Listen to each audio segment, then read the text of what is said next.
Halo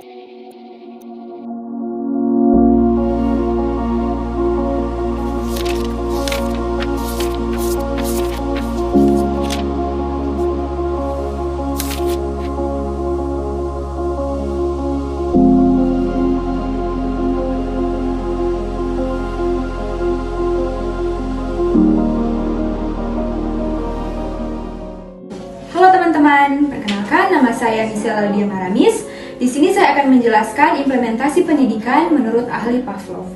Kita masuk dalam profil Pavlov. Ivan Pavlov adalah seorang fisiologi, psikologi, dan dokter Rusia. Ia dilahirkan pada tanggal 14 September 1849 di Riazan, desa kecil yang ada di Rusia Tengah. Keluarganya mengharapkan ia menjadi pendeta sehingga ia bersekolah di seminari teologi. Setelah membaca Charles Darwin, ia menyadari bahwa ia lebih banyak peduli terhadap pencarian ilmiah sehingga ia meninggalkan seminari ke Universitas St. Petersburg. Di sana ia belajar kimia dan fisiologi dan menerima gelar doktor pada tahun 1879. Pavlov amat dihormati di negerinya sendiri baik sebagai Kekaisaran Rusia maupun unit Soviet dan di seluruh dunia.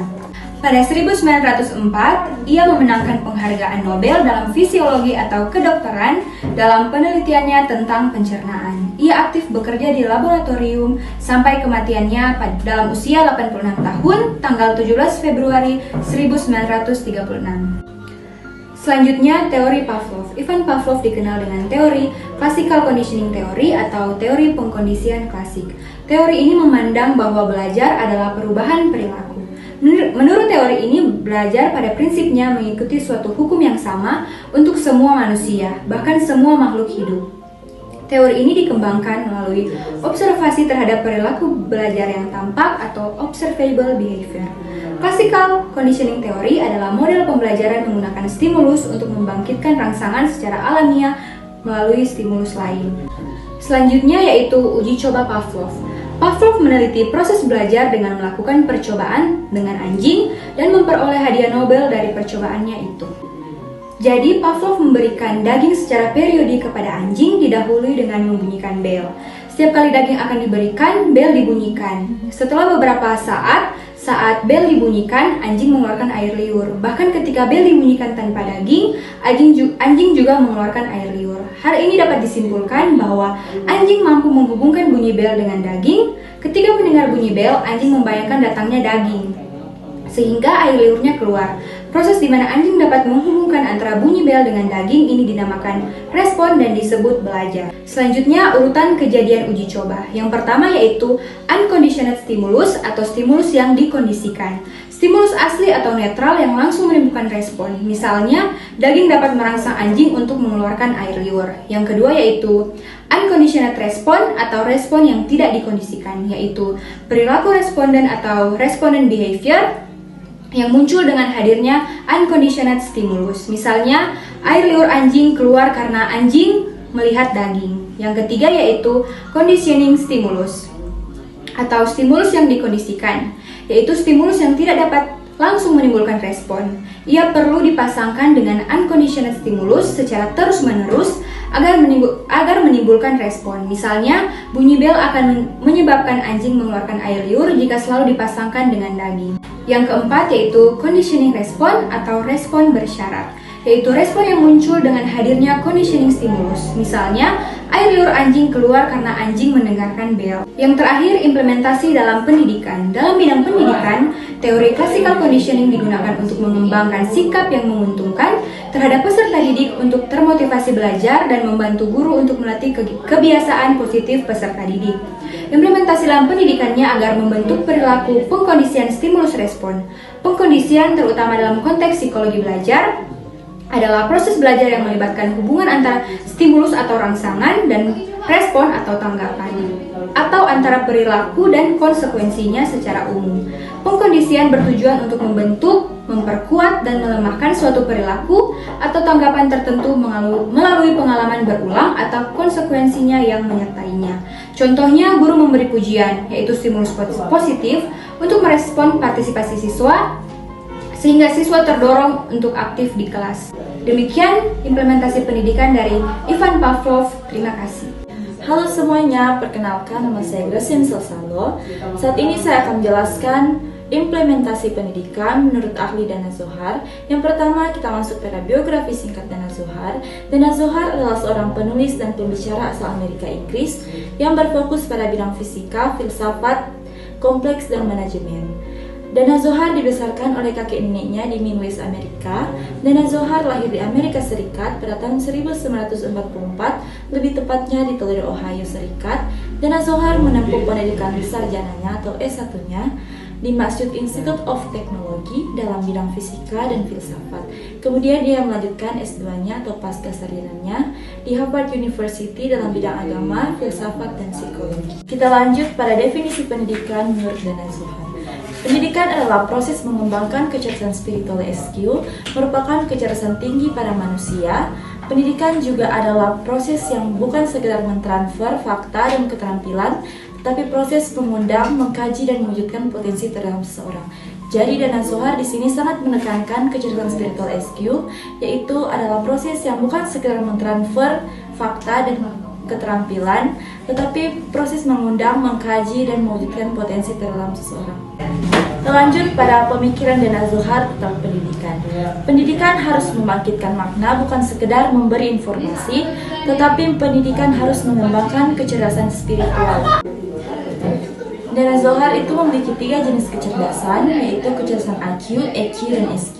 Kita masuk pada jenis kecerdasan IQ atau Intelligence Quotient, adalah suatu cara untuk mengukur seberapa dalam dan seberapa pintar seseorang dalam hal berpikir logis dan menyelesaikan masalah. Di sini ada 2 contohnya, yaitu 1, kemampuan memecahkan masalah, yang kedua, cepat memahami pelajaran. Kita masuk pada kecerdasan EQ. Kecerdasan EQ adalah kecerdasan perasaan atau emosi. Ini adalah kecerdasan kita untuk mengerti dan mengelola perasaan kita sendiri serta perasaan orang lain.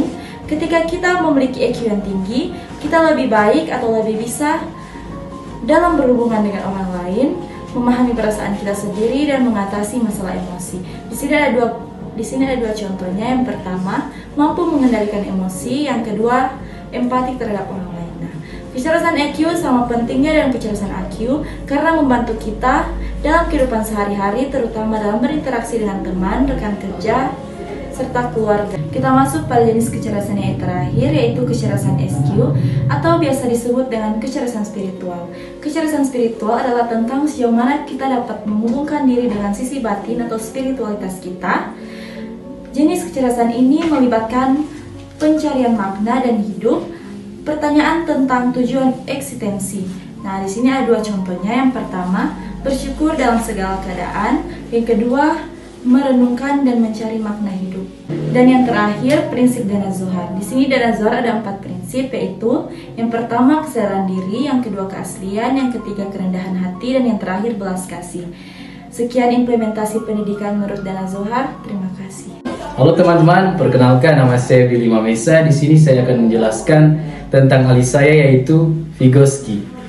Kita masuk latar belakang. Vygotsky memiliki latar belakang pendidikan yang multidisiplin secara signifikan, memengaruhi teori psikologinya yang inovatif. Ia menempuh pendidikan tinggi di Universitas Negeri Moskow dan Universitas Rakyat. Kita lanjut dalam definisi pendidikan.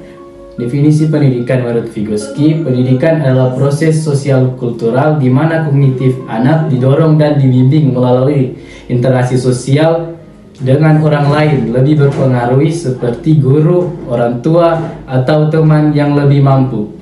Yang terakhir yaitu prinsip-prinsip Vygotsky.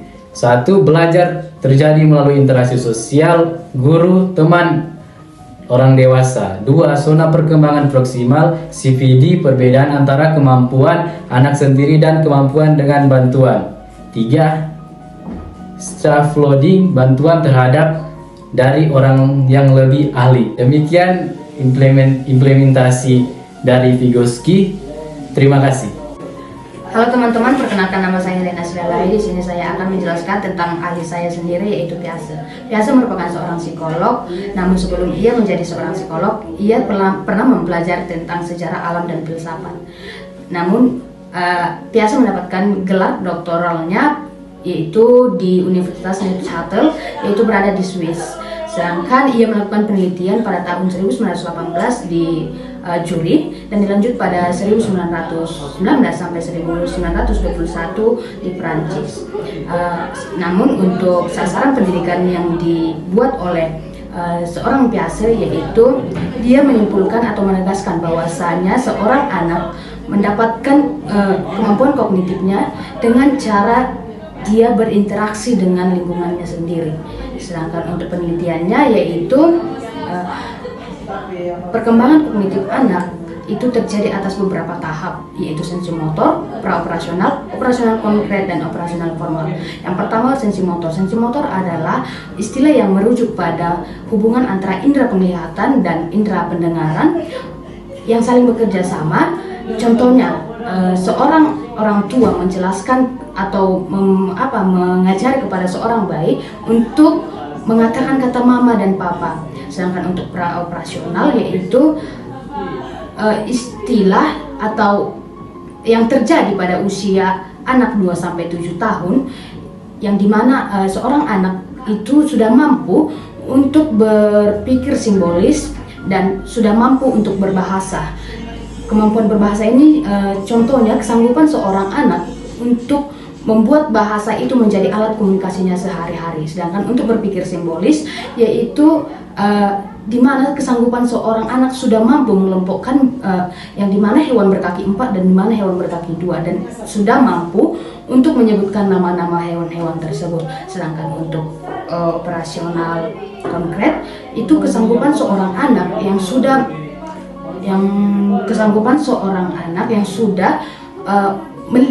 mampu melihat atau mendengarkan suatu peristiwa yang konkret. Contohnya mereka sudah mampu untuk belajar menghitung dan membaca dengan teman-teman mereka. Sedangkan untuk operasional formal yaitu kesanggupan seorang anak yang dimana mereka sudah mampu menyimpulkan suatu pernyataan, pertanyaan, dan mampu juga menyimpulkan atas pernyataan dan pertanyaan tersebut. Sedangkan itu penelitian dari Piaget.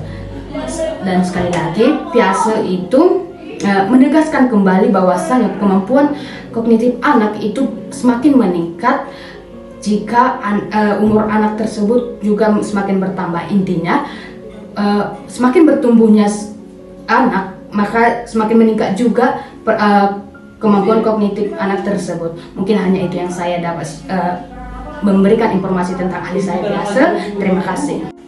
Halo teman-teman, perkenalkan nama saya Stephanie Gloria Ramedi. Saya akan membahas tentang pendidikan sebagai pengembangan kecerdasan moral dari Dr. Michel Borba. Kita masuk dalam profil dari Dr. Michel Borba. Dia adalah seorang penulis dari beberapa buku tentang pengasuhan anak, termasuk diantaranya Building Moral Intelligence and Anxiety. Dr. Borba juga seorang psikologi pendidikan ternama internasional dan pakar dalam pengasuhan anak, perundungan, dan pengembangan karakter. Ia mendapat gelar doktor dalam psikologi pendidikan dan konseling dari University San Francisco sebagai pembicara motivasi. Kita masuk dalam pembahasan yang pertama, itu tentang kecerdasan moral. Dr. Michel Borba mendefinisikan kecerdasan moral sebagai kemampuan untuk membedakan yang benar dan salah dan berperilaku sesuai dengan nilai moral yang ada. Kecerdasan moral dapat terbentuk karena adanya 7 kebajikan utama. Kebajikan-kebajikan tersebut yang membuat manusia berkualitas dan diperlukan bagi seluruh umat manusia.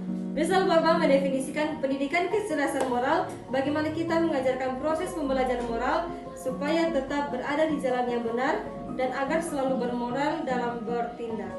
Kita masuk dalam 7 kebajikan utama. Yang pertama itu empati. Empati adalah inti emosi moral yang membantu anak memahami perasaan orang lain. Kebajikan ini membuat anak menjadi peka terhadap kebutuhan dan perasaan orang lain. Yang kedua ada hati nurani. Hati nurani merupakan suara hati yang membantu anak memilih jalan yang benar daripada jalan yang salah, serta tetap di jalur yang bermoral.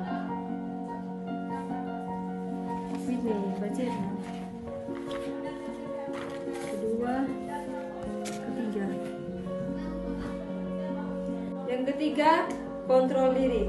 Kontrol diri ini akan membantu anak menahan dorongan dari dalam dirinya dan berpikir sebelum bertindak. Yang keempat, rasa hormat. Rasa hormat akan mendorong anak bersikap baik dan menghormati orang lain. Kebajikan ini akan mengharapkan anak atau mengarahkan anak memperlakukan orang lain sebagaimana ia ingin orang lain memperlakukan dirinya. Yang kelima ada kebaikan hati. Kebaikan hati ini akan membantu anak mampu menunjukkan kepeduliannya terhadap kesejahteraan dan perasaan orang lain. Yang keenam ada toleransi. Toleransi membuat anak mampu menghargai perbedaan dari dalam diri orang lain, membuka diri terhadap pandangan dan keyakinan baru, dan menghargai orang lain tanpa membedakan suku, budaya, ras, dan kepercayaan. Dan yang terakhir ketujuh ada keadilan. Kebajikan ini menuntut anak agar memperlakukan orang lain dengan baik, tidak memihak dan adil, sehingga ia mematuhi aturan, mau bergiliran dan berbagi. Sekian pemaparan tentang pendidikan sebagai pengembangan kecerdasan moral menurut Dr. Michelle Borba. Terima kasih. Halo teman-teman, perkenalkan nama saya Saroni Karisti Makawata. Di sini saya akan menjelaskan implementasi pendidikan menurut Howard Gardner. Howard Gardner lahir pada 11 Juli 1943 di Pennsylvania dan berkebangsaan Amerika Serikat. Ia adalah tokoh pendidikan dan psikologi yang terkenal yang mencetuskan teori kecerdasan majemuk atau multiple intelligence. Adapun implementasi pendidikan menurut Howard Gardner adalah mengadopsi teori kecerdasan majemuk yang berfokus pada pengalaman profil kecerdasan unik setiap siswa dan merancang pembelajaran yang sesuai. Baik, adapun kecerdasan menurut Howard Gardner. Yang pertama, visual spasial adalah kemampuan dalam gambar dan memahami ruang. Yang kedua, verbal linguistik adalah kemampuan menggunakan bahasa secara efektif, baik lisan maupun tulisan. Yang ketiga, logis matematik adalah kemampuan untuk berpikir secara logis, penalaran dan mengelola angka.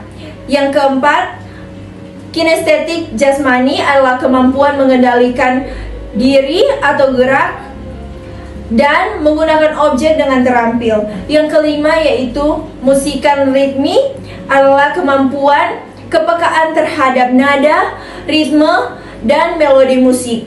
Yang keenam, intrapersonal adalah kemampuan memahami dan berinteraksi secara efektif dengan orang lain. Yang ketujuh adalah intrapersonal adalah kemampuan untuk memahami diri sendiri dan merefleksikan emosi serta motivasi. Yang kedelapan, naturalistik, kepekaan terhadap alam dan lingkungan. Yang kesembilan, eksistensial adalah kemampuan untuk merenungkan pertanyaan mendalam tentang makna kehidupan.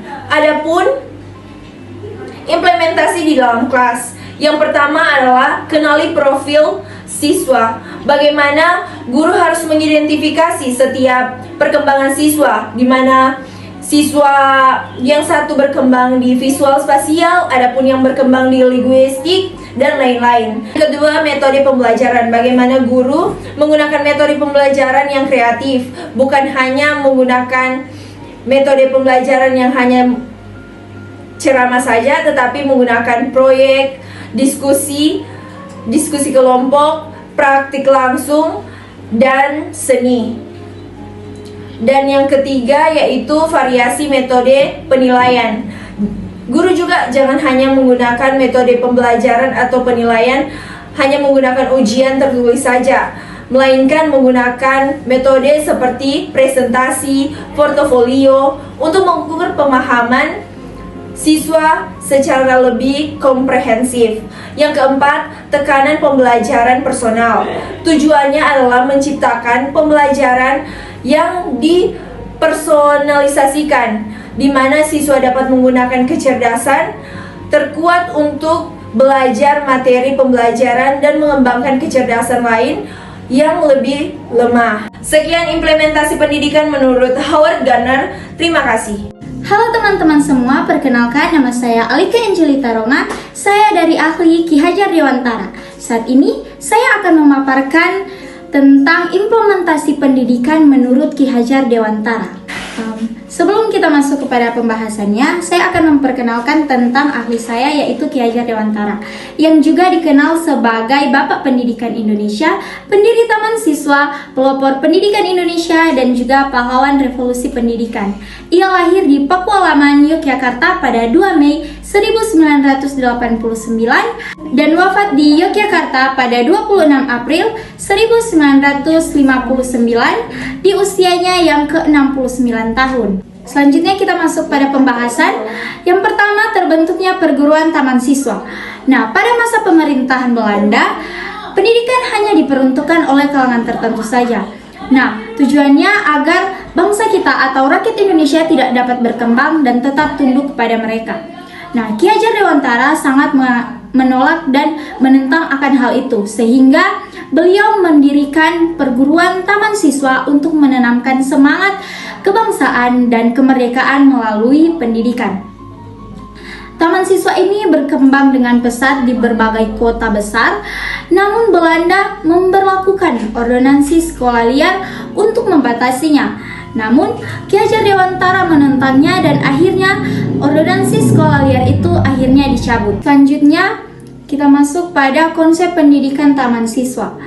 Pendidikan taman siswa menekankan tentang budi pekerti, pikiran, dan jasmani. Yang pertama, pendidikan harus membentuk manusia berbudi luhur dan berkarakter.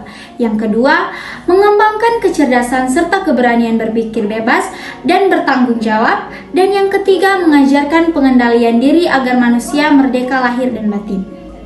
Nah, bagi Ki Hajar Dewantara, pendidikan sejati adalah proses memanusiakan manusia dan upaya untuk memerdekakan seluruh aspek kehidupan, baik jasmani maupun rohani. Selanjutnya ada 3 fatwa pendidikan, yaitu yang pertama, tetap antep mantep, yang kedua, ngandel kandel kendel bandel, dan yang ketiga, nang ning nung nang. Selanjutnya kita masuk pada asas-asas pendidikan menurut Ki Hajar Dewantara. Yang pertama ada asas kodrat alam, asas kemerdekaan, asas kebudayaan, asas kebangsaan, dan yang terakhir adalah asas kemanusiaan. Ada juga semboyan dari Ki Hajar Dewantara, yaitu Ingarso Sung Tulodo, yang berarti di depan memberikan teladan. Yang kedua, Ingmadio Mangunkarso, yang berarti di tengah membangun semangat. Dan yang terakhir, Tuturi Handayani, yang berarti di belakang memberi dorongan. Pembahasan yang terakhir adalah tripusat pendidikan. Tripusat pendidikan yang pertama yaitu keluarga, yang menjadi dasar pembentukan karakter dan budi pekerti. Yang kedua, sekolah untuk mengembangkan kecerdasan dan keterampilan. Dan yang ketiga, masyarakat agar memperkuat nilai moral dan sosial. Ketiga ini berhubungan untuk membentuk manusia yang berilmu, berakhlak, dan bertanggung jawab. Nah, itulah dia implementasi pendidikan menurut Ki Hajar Dewantara. Sekian dan terima kasih. Halo teman-teman, perkenalkan nama saya Virginia Finolita Rimper. Saat ini saya akan memaparkan teori pendidikan menurut Skinner. Saat ini saya akan menjelaskan profil singkat dari Skinner. Skinner dengan nama lengkap Burrhus Frederick Skinner, lahir pada 20 Maret tahun 1904. Skinner merupakan seorang psikologi asal Amerika Serikat. Teori yang dikemukakan oleh Skinner yaitu teori behaviorisme, berfokus pada perilaku yang dapat dicermati dan diukur. Menurut Skinner, perilaku manusia merupakan hasil dari interaksi antara individu dengan lingkungannya. Pembelajaran terjadi ketika ada perubahan perilaku akibat pengalaman. Konsep yang dikemukakan Skinner adalah konsep operant conditioning. Konsep operant conditioning adalah teori belajar di mana perilaku diperkuat atau dilemahkan oleh konsekuensinya. Penguatan positif adalah memberikan pujian atau sesuatu penghargaan untuk seorang siswa yang mengerjakan tugas dan mengumpulkan tugas itu tepat waktu. Kedua, penguatan negatif. Penguatan negatif contohnya seorang siswa membuat tugas dan memasukkannya tepat waktu, karena dia tahu jika dia tidak memasukkan tugas tepat waktu, dia akan mendapatkan hukuman. Terakhir, hukuman seperti penguatan negatif, yaitu mendapatkan hukuman jika dia membuat suatu kesalahan. Penerapan di dunia pendidikan adalah guru berperan sebagai pengendali stimulus, memberikan pujian atau nilai tinggi sebagai penguatan positif, mengulangi latihan hingga siswa mengerti dan terampil, dan terakhir menggunakan konsekuensi untuk mengurangi perilaku yang tak diinginkan. Terima kasih.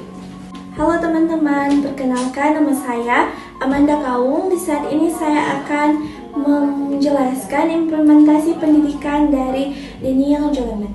Tapi sebelumnya itu saya akan memperkenalkan profil singkat dari Daniel Goleman. Daniel Goleman adalah seorang psikolog, penulis dan mantan jurnalis sains yang terkenal karena memperkenalkan konsep kecerdasan emosional atau emotional intelligence. Ia lahir pada 7 Maret 1946 di Stockton, California, Amerika Serikat. Daniel Goleman memiliki teori emotional intelligence adalah kemampuan seseorang untuk memahami, mengelola dan mengenali dengan menggunakan emosi, baik emosi diri sendiri maupun emosi orang lain dengan cara yang positif dan efektif. Nah, Daniel Goleman memperkenalkan konsep ini pada tahun 1995. Ia menjelaskan bahwa kesuksesan seseorang tidak ditentukan oleh IQ, kecerdasan intelektual, tetapi juga kemampuan mengelola emosi, berhubungan baik dengan orang lain.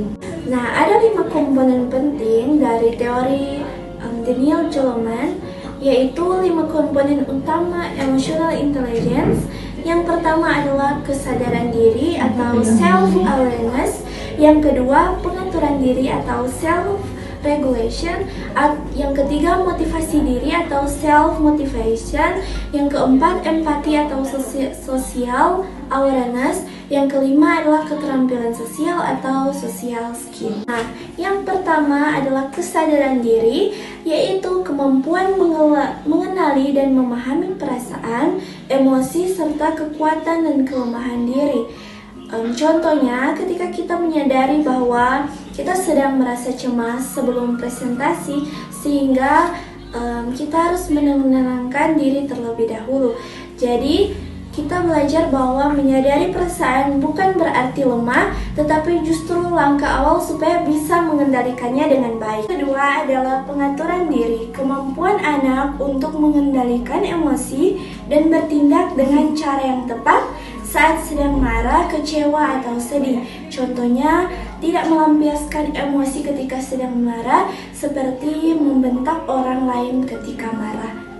3. Motivasi diri, kemampuan seseorang untuk terus semangat berusaha dan tidak mudah menyerah saat menghadapi kesulitan. Contohnya, memberi motivasi pada teman untuk tidak menyerah ketika mendapat nilai rendah di ulangan.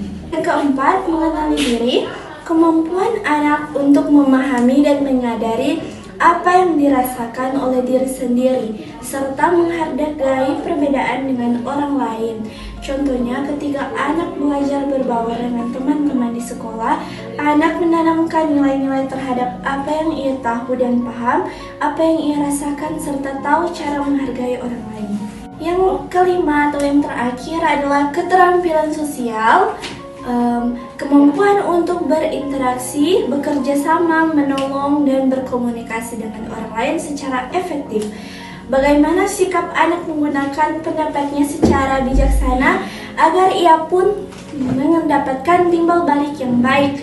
Begitupun dengan harapan guru terhadap anak didiknya agar saling menghargai dan mudah bergaul dengan teman. Demikian, dari kelima hal ini diterapkan di sekolah dasar, anak-anak akan tumbuh menjadi pribadi yang tenang, percaya diri, sabar, dan peduli terhadap orang lain. Dengan begitu, sekolah bukan hanya menjadi tempat belajar pelajaran, tapi juga tempat anak belajar menjadi manusia yang berkarakter baik. Nilai yang menjadi teori atau 5 komponen penting dalam teori emotional intelligence Daniel Goleman. Terima kasih. Perkenalkan, nama saya Elmiati Manurung dengan NIM 251052229. Saya dari ahli John Dewey. Profil John Dewey. John Dewey adalah seorang filsuf dan psikolog Amerika Serikat. Ia lahir pada tanggal 20 Oktober 1859. Ia lahir di Burlington, Amerika Serikat. Pendidikan dan karir John Dewey, ia memperoleh gelar dari University of Vermont 1879. Di sini saya akan menjelaskan prinsip utama pemikiran John Dewey, yaitu learning by doing. Learning by doing adalah pembelajaran di mana peserta didik belajar dengan melakukan praktik secara langsung, bukan hanya berdasarkan teori. Contohnya yaitu belajar memasak. Seseorang belajar memasak bukan dari resepnya saja. Ia harus memotong bahan, menggoreng, menumis, dan mencicip rasanya. Dari pengalaman itu, ia belajar kapan minyak cukup panas, berapa lama memasak, dan bagaimana menambahkan bumbunya. Demikian implementasi pendidikan menurut John Dewey. Sekian dan terima kasih. Halo teman-teman, perkenalkan nama saya Saroni Karistima Kawata. Di sini saya akan memaparkan implementasi pendidikan menurut Paulo Freire.